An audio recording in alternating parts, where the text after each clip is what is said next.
Cockroach के विरोध प्रदर्शन पर बॉलीवुड में बवाल। भड़के नसीरुद्दीन शाह बोले सब याद रखा जाएगा।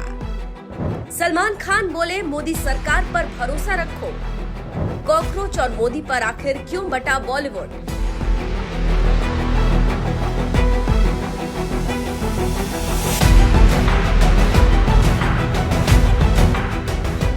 इस देश में बॉलीवुड तो एक है, लेकिन उस बॉलीवुड गैंग में दो तरह के लोग हैं।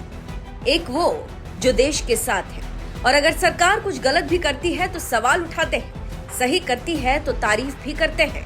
और दूसरी जमात वो है जो सिर्फ मोदी विरोध का मौका ढूंढती है और जैसे ही मौका मिलता है सत्ता संभाल रहे प्रधानमंत्री को जाहिल बोलने से भी नहीं चूकते। ये बात कॉकरोच जनता पार्टी के विरोध प्रदर्शन के दौरान एक बार फिर साबित हो ही गई।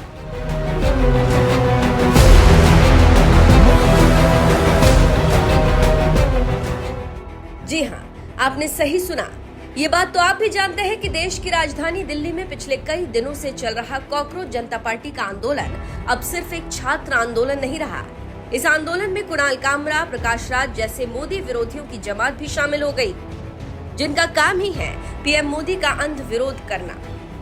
तो वहीं दूसरी तरफ सलमान खान जैसे दिग्गज एक्टर भी हैं जो गलत को गलत और सही को सही कहना जानते हैं। इसीलिए 20 जुलाई को जब छात्र आंदोलन पर लाठीचार्ज हुआ तो सलमान खान ने तुरंत छात्रों के लिए आवाज उठाते हुए सोशल मीडिया पर लिखा, ये एक बहुत ही शांतिपूर्ण आंदोलन था।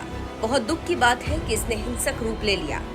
जो छात्र और उनके परिवार घायल हुए, उनके प्रति मेरी पूरी संवेदना है। पेपर लीक एक बहुत गंभीर मुद्दा है। मुझे ये देखकर खुशी है कि हमारे देश के बच्चे बेहतर शिक्षा व्यवस्था के लिए एकजुट हुए हैं और उनके माता पिता ने भी उनका साथ दिया है। मैं उनके इस कदम की सच में सराहना करता हूँ। उन्होंने लगन, ईमानदारी और कड़ी मेहनत करके अपना भविष्य बनाने और एक बेहतर शिक्षित भारत के निर्माण के प्रति अपना उत्साह दिखाया है। यह आंदोलन या विरोध प्रदर्शन ही सही तरीका है और छात्रों ने इसे शांतिपूर्ण ढंग से किया है। वे बहुत साहसी और बहादुर हैं। शिक्षा के प्रति प्रेरित और उत्साहित ये पीढ़ी भारत का नाम रोशन करेगी। कॉकरोच जनता पार्टी का हौसला बढ़ाते हुए सलमान खान ने ये ट्वीट उस वक्त किया था जब दिल्ली पुलिस ने विरोध प्रदर्शन करने वालों पर लाठीचार्ज किया था। इस दौरान उन्होंने छात्र आंदोलन का राजनीतिकरण करने वालों को भी नसीहत देते हुए कहा, ये मुद्दा छात्रों और शिक्षा व्यवस्था के बीच का है। इसे राजनीतिक रंग नहीं दिया जाना चाहिए। इसका श्रेय केवल हमारे देश के छात्रों को ही मिलना चाहिए। मुझे यकीन है कि सरकार भी उन्हें पूरा समर्थन देगी और शिक्षा व्यवस्था को और मजबूत बनाएगी। ये सभी के लिए फायदेमंद स्थिति है। एक सकारात्मक फैसले की उम्मीद और प्रार्थना है। जो लोग शिक्षित होना चाहते हैं उन सभी पर ईश्वर की कृपा बनी रहे। शिक्षा ही अगला ट्रेंड और फैशन होना चाहिए और इसे हर साल और अधिक लोकप्रिय व आकर्षक बनना चाहिए ताकि दूसरे देशों से लोग पढ़ने के लिए भारत आएं और भारत एक एजुकेशन हब बन जाए। सलमान खान ने एक तरफ जहां छात्रों पर हुए लाठीचार्ज का विरोध किया तो वहीं दूसरी तरफ मोदी सरकार से ये उम्मीद भी जताई कि सरकार जरूर कोई न कोई समाधान निकालेगी और उनकी ये उम्मीद जल्द ही सच साबित हो गई जब 23 जुलाई को पीएम मोदी ने छात्रों के मुद्दे को समझते हुए सबसे पहले सोनम वांगचुक का अनशन तुड़वाया, फिर खुद आधी रात को सेल्फी वीडियो में पेपर लीक के खिलाफ फास्ट ट्रैक कोर्ट बनाने का ऐलान किया। मैंने आज फास्ट ट्रैक कोर्ट के लिए विभागों को निर्देश दिए थे। आज विभागों ने लगातार मेहनत करके देर रात मुझे मुसद्दा भी दे दिया। फास्ट ट्रैक कोर्ट और कठोर सजा के प्रावधान के साथ का ये मुसद्दा कल कैबिनेट में चर्चा होगी। कैबिनेट के साथियों के सुझाव के बाद उसका अंतिम रूप दिया जाएगा और सोमवार से संसद का दूसरा सप्ताह शुरू हो रहा है। तब जल्द से जल्द उस बिल को सदन में पारित कराने का प्रयास किया जाएगा। कॉकरोच जनता पार्टी के आंदोलन को भले ही छात्र आंदोलन कहा जा रहा हो, लेकिन ये बात कहीं न कहीं पीएम मोदी भी जानते होंगे कि इस आंदोलन में अब कुछ गालीबाज मानसिकता वाले घुस गए। लेकिन इसके बावजूद पीएम मोदी ने छात्रों के आंदोलन को गंभीरता से लिया और सख्त फैसले लिए, जिससे गदगद सलमान खान ने एक और ट्वीट में लिखा, पढ़ाई और सुरक्षा दोनों ही मामलों में छात्र हमारी पहली प्राथमिकता है, इसीलिए उन्हें और उनके माता पिता को चिंता करने की जरूरत नहीं है। माननीय प्रधानमंत्री ने ट्वीट किया है और मुझे यकीन है कि वे इस पेपर लीक के लिए जिम्मेदार सभी लोगों के खिलाफ सख्त कार्रवाई करेंगे। इसलिए छात्रों, प्लीज अपने माता पिता के पास और घर लौट जाइए। तो वहीं सोनम वांगचुक से भी अनशन तोड़ने की अपील करते हुए सलमान खान ने कहा, सोनम बस हो गया, इसे और आगे मत बढ़ाओ। अगर जरूरत पड़ी तो इस जज्बे को किसी और दिन के लिए बचा कर रखना। हालांकि मुझे नहीं लगता कि जरूरत पड़ेगी, और कुछ खा पी लो। अगर चाहो तो मैं घर से खाना भेज दूंगा। हालांकि सलमान खान को अब इन सब की जरूरत नहीं पड़ेगी, क्योंकि सोनम वांगचुक ने अपना अनशन तोड़ दिया है और खुद पीएम मोदी ने केंद्रीय मंत्री जेपी नड्डा को खास तौर पर अनशन तोड़वाने के लिए उन्हें अस्पताल भेजा था। तो वहीं अगले ही दिन खुद जेपी नड्डा ने कॉकरोच जनता पार्टी के डेलीगेशन से भी मुलाकात की और उनकी मांग पर चर्चा की। आज हम आंदोलनकारी लोगों के विषयों पर चर्चा करने के लिए यहाँ आए थे। लगभग 2 घंटे बातचीत चली। सरकार की ओर से मैं और मेरे साथ भारत सरकार के मंत्री जितेंद्र सिंह जी बातचीत में शामिल हुए। उनकी बातें हमने सुनी। बातें सौहार्दपूर्ण वातावरण में हुई और कई दृष्टि से उन सारी बातों को हर तरीके से चर्चा हुई।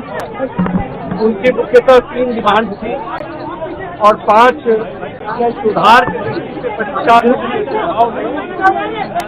हमने उनको कहा कि हम कल आपके साथ दोपहर बाद मिलेंगे और फिर हम आपसे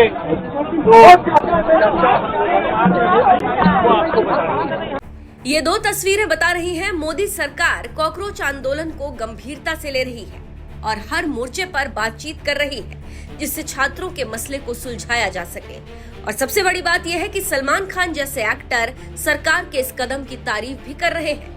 तो वहीं दूसरी तरफ नसीरुद्दीन शाह जैसे कलाकार हैं, जो उम्र और तजुर्बे में भले ही बड़े नजर आते हों, लेकिन जुबान से लगता है वो कोई सड़क छाप भाषा बोल रहे हैं।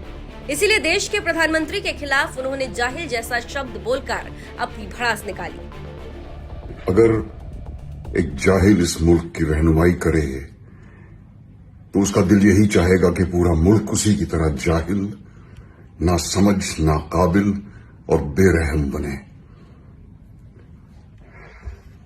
अभिनय के 2 अलग अलग कोर्स राष्ट्रीय नाट्य विद्यालय और पूना फिल्म इंस्टीट्यूट में पूरे करने के बावजूद मैंने अभिनय के बारे में सबसे ज्यादा जो सीखा है वो उन बच्चों से, उन तालिब इल्म से जिन्हें सिखाने की कोशिश मैंने की है। मेरी पूरी हमदर्दी उनके साथ है। मैं उन्हें हजार हर सांस के साथ दुआएं देता हूं और हर टीचर्स डे पर उन्हें सलाम करता हूं। इस वक्त मेरा दिल भी भरा हुआ है और मैं गुस्से से खौल भी रहा हूं ये देखकर कि हमारे इन बच्चों के साथ किस तरह जुल्म का बर्ताव किया जा रहा है उन गुंडों के हाथों, जो मुझे अमेरिका के आइस एजेंट्स की याद दिलाते हैं, मुंह पे नकाब लगाए हुए, हाथ में डंडा लिए हुए। कभी अपने बच्चों के बारे में भी सोचा करो और ये भी सोचो कि तुम्हारा अंजाम तुम्हें भी एक दिन मिलेगा जरूर। इन सब बच्चों से मैं कहना चाहता हूं कि हिम्मत ना हारें। बहुत से लोगों की हमदर्दी आपके साथ है, बहुत से लोग आपके साथ हैं। आप लड़ते रहें। मुझे हमारे मुल्क की युवा पीढ़ी से हमेशा उम्मीद रही है और अब वो उम्मीद और उजागर हो गई है। आप लोग अपनी लड़ाई लड़ते रहें, हम सब आपके साथ हैं। और इस मुल्क की हुकूमत को मैं सिर्फ इतना कहना चाहता हूं, सब याद रखा जाएगा।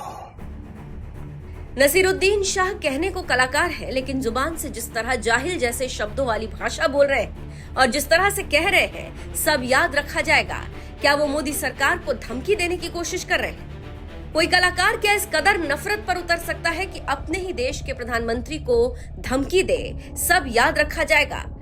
कुछ इसी तरह से सीएए विरोधी प्रदर्शन के दौरान शाहीन बाग में डेरा डालने वालों ने भी मोदी सरकार को धमकी दी थी, सब याद रखा जाएगा। लेकिन ऐसी धमकियों से मोदी सरकार को कोई फर्क नहीं पड़ा, क्योंकि चिल्लाने वाले चिल्लाते ही रह गए।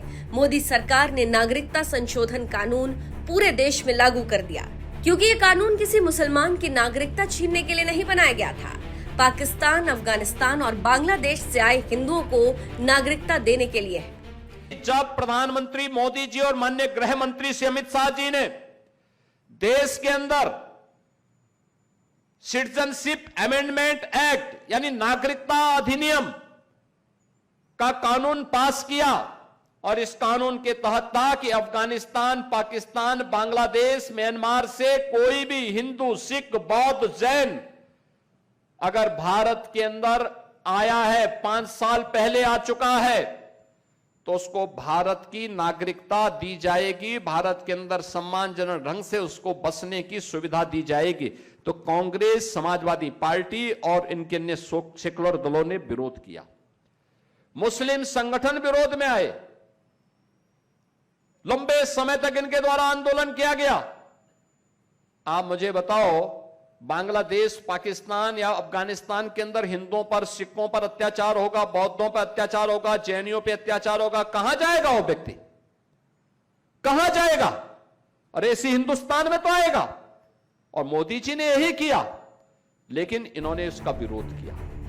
सीएम योगी का ये बयान बता रहा है सीएए क्यों लाया गया, लेकिन ये बात मोदी विरोधियों को समझ में नहीं आ रही थी।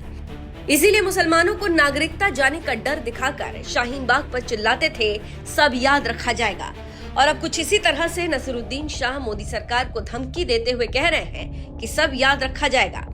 उनकी इस धमकी और सलमान खान के बयानों पर आपका क्या कहना है? अपनी राय हमें कमेंट कर जरूर बताएं। साथ ही पीएम मोदी ने पेपर लीक के मुद्दे पर क्या कुछ कहा, वो भी सुन लीजिए। फ्रेंड्स, मैं जानता हूं कि पेपर लीक ये कोई मामूली विषय नहीं है।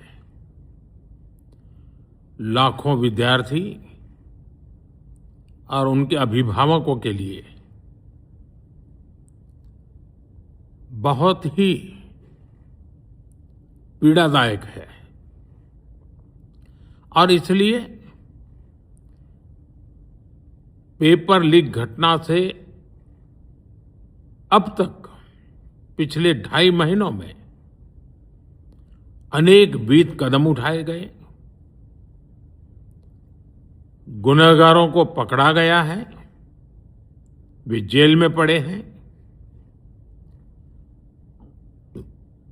हमारा सबसे महत्वपूर्ण जिम्मा था कि विद्यार्थियों का 1 वर्ष बर्बाद न हो। तत्काल परीक्षाएं लेना बहुत जरूरी था। सरकार ने अभी पूरी शक्ति का उपयोग करके कम से कम समय में 22 लाख जितने विद्यार्थियों के एग्जाम हो जाएं, इसका प्रबंध किया। और अभी 5-6 दिन पहले 19 तारीख को रिजल्ट भी आ गया और देश भर में उत्तीर्ण हो गए विद्यार्थियों की खुशियों की खबरें भी आ रही हैं। लेकिन हम वहां पर संतोष मानने वाले लोगों में से नहीं है और इसलिए मैंने आज फास्ट ट्रैक कोर्ट के लिए विभागों को निर्देश दिए थे। आज विभागों ने लगातार मेहनत करके देर रात मुझे मुसद्दा भी दे दिया। फास्ट ट्रैक कोर्ट और कठोर सजा के प्रावधान के साथ का ये मुसद्दा कल कैबिनेट में चर्चा होगी। कैबिनेट के साथियों के सुझाव के बाद उसका अंतिम रूप दिया जाएगा और सोमवार से संसद का दूसरा सप्ताह शुरू हो रहा है। तब जल्द से जल्द उस बिल को सदन में पारित कराने का प्रयास किया जाएगा।